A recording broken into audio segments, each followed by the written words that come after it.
Hello friends, இந்த வீடியோவில் நம்ம ஃபோட்டோஷாப்பை யூஸ் பண்ணி ஒரு இமேஜோட சைஸ், அதாவது ரெசல்யூஷன் ஏரியாவை எப்படி அட்ஜஸ்ட் பண்ணலாம்னு சொல்லி பார்ப்போம். ஃபர்ஸ்ட் ஃபோட்டோஷாப் ஓப்பன் பண்ணுங்க. ஓப்பன் பண்ணிட்டு நீங்கள் எந்த இமேஜ் எடிட் பண்ண நினைக்கிறீங்களோ அந்த இமேஜை ஓப்பன் பண்ணுங்க. ஓப்பன் பண்ணிட்டு மேலே பார்த்தீங்கன்னா இமேஜ் ஆப்ஷன் இருக்கா, அதை கொடுங்க. அதை கொடுத்துட்டு இமேஜ் சைஸுங்கிறத செலக்ட் பண்ணுங்க. செலக்ட் பண்ணோன்னா பார்த்தீங்கன்னா இப்போ நம்ம கரண்டாக இருக்கிற அந்த இமேஜோட ரெசல்யூஷன் சைஸில் இருக்கும். ஓகேவா? இப்போதைக்கு இது வந்து 1:2 ரேஷியோவில் இருக்குது. இந்த லிங்க் வந்து இப்போ நான் ஆஃப் பண்ணி வச்சுருக்கேன். ஓகேவா? இப்போ நான் ஒரு 1000 கொடுத்தேன் அப்படின்னா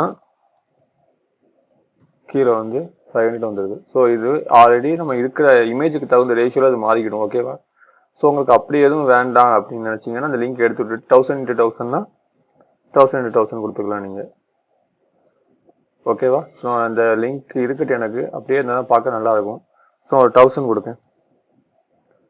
1000 கொடுத்துட்டு எனக்கு இந்த ரெசல்யூஷன் ஓகே. ஓகே, இப்போ கண்ட்ரோல் ஓ கொடுங்க. இமேஜ் வந்து ஸ்க்ரீனில் ஃபிட் ஆயிரும். ஓகே, இப்போ இந்த ரெசல்யூஷன் சைஸ் உங்களுக்கு ஓகே. இதை நீங்கள் சேவ் பண்ணணும் அப்படின்னா ஃபைலில் போய் சேவ் காப்பி இருக்கா, காப்பி கொடுத்து அந்த இமேஜை நீங்கள் சேவ் பண்ணிக்கலாம். தேங்க்ஸ் ஃபார் வாட்சிங். நெக்ஸ்ட் வீடியோவில் பார்க்கலாம். பாய்.